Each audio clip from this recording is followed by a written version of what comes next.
Hi, this is Mr. Payton. Welcome to the next episode of Mindset. Today's question is, who are you hanging with?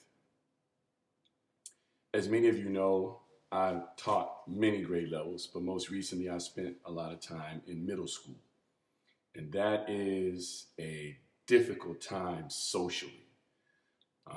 Girls are always frustrated with boys. They're like, the boys are immature. Well, yeah, they develop a little more slowly. It doesn't mean that they're not smart or that they're dumb or anything. It's just biologically, they mature at a different rate. So there's a lot of energy with the ladies these days. Anybody who works in education will tell you the majority of the fights are with girls now. When I was coming up in the 80s, boys were doing all the fighting and all that kind of stuff, and it was a different dynamic. But here's why that's important. So often you hear adults and people who care about you talk about your behavior. And I think a lot of times we think that means saying yes, ma'am, or no, sir, or walking around trying to be perfect all the time.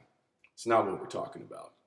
We're talking about behavior. We're talking about how you carry yourself, what kinds of things you do, the habits that you create. In that, though, in middle school, that gets exacerbated, which means it gets magnified. And what happens in middle school is you start to feel this pressure. When you're like second or third grade and you start figuring out what you're interested in, everything's all fun and it's really cool to just like what you like. But right around fourth and fifth grade and then into sixth grade, you start to feel this overwhelming energy from other people to do certain things with a group.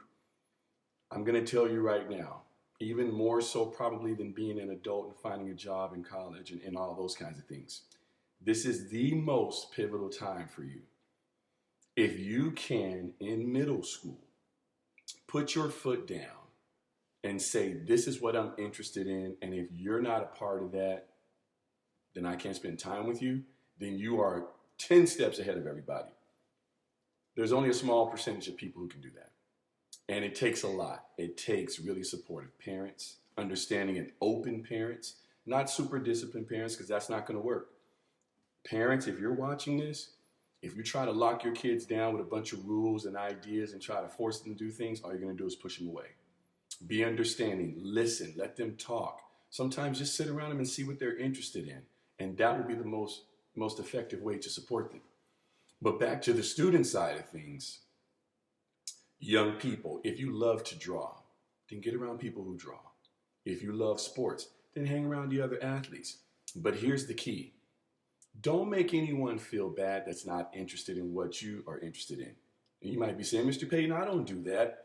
Yeah, but you do it in subtle ways.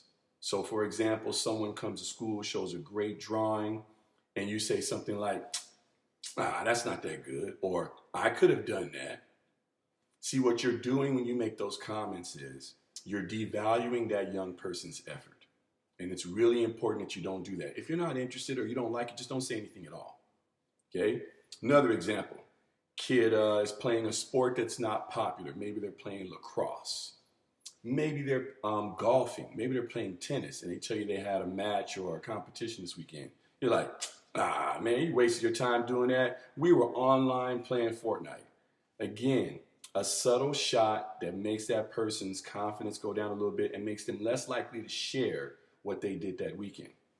Again, the point here is, who are you surrounding yourself with? Are you around people who are going to support your interests even if they don't know what they are? Or are you around people who are going to consistently try to push you towards the popular thing or the end thing to do? So young people, your biggest job is to, one, stay into what you're into. If you like to run track, if you like cross country, if you like to draw, if you like to swim, if you're into martial arts, go hard at it. Get into it. Go 100%. But more importantly, start to identify the people, the adults, and the situations that are going to support you moving forward in that direction. Because as we get older, what we find out is that, and I know social media has kind of distorted this a bit, you really only need 3 or 4 really good friends. Some of us only have 1 or 2. 3 or 4 really good friends. The kind of people that you're going to tell, those secrets or those things that make you feel vulnerable. The kind of people who you're going to call when you get that great award and you want them to be there to celebrate it with you. the kind of people you're going to have in your wedding. There's only 3 or 4 of those. You guys, there's not 100 people like that. So I understand that social media, you have all these followers and all these so-called friends, but in the real world where we actually walk around and live and breathe, you need 1 or 2, 3 or 4 tops.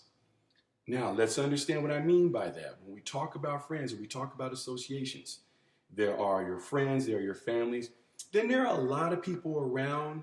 You can call them associates. Some of them are just classmates, teammates, whatever the case may be. But not everybody is an actual friend. That doesn't mean you aren't friendly with them, but not everybody's actually your friend. And that's not a negative thing. So the kid that you sit next to in class because your last names happen to be the same because that's how your teacher set it up, or the science partner you have in your lab because that's just what happened, you may talk to them every single day and realize you guys are just not friends. It's how it is. I made this comment actually to my students. I said, do you think that all the teachers are friends? Absolutely not. But we're adults, and so we know how to move in and out of those relationships. Well, most of us do. Some teachers can't do that either. But most of us know how to move in and out of those relationships, keep it professional, and then move on to the other things. So many times I get some kids say, Mr. Payne, can I move my seat? Or in past years, I don't want to be in this class anymore because so-and-so makes me feel bad. And though that's a real feeling, what I'm saying to you is this. I'm not saying you're soft. I'm not saying you're bad for making those requests. But I am saying that you need to build up a certain level of strength. You need to exercise those muscles. And what I mean is that you need to learn to build some tolerance.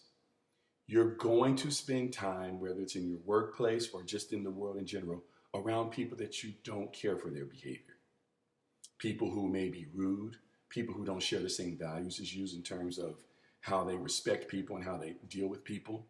You need to build up the ability to deal with those people, because if not, those people can very easily take you off course, change your mood throughout the day, or just flat out make it to where you can't work with them or you can't do what you need to do. And that shouldn't be the case.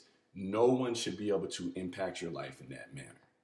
So keep in mind what today's message was. Who are you around? Who are you hanging with? Who are you spending time around? Those people should either be making you better or supporting you. All the other people are just people who are going to move in and out of your life, and try not to take them so seriously. I know that's difficult to do, but you have to really work at that. Again, that's a muscle. That's a habit you have to build. You have to build up the ability to deal with people that you don't agree with or you possibly may not care for.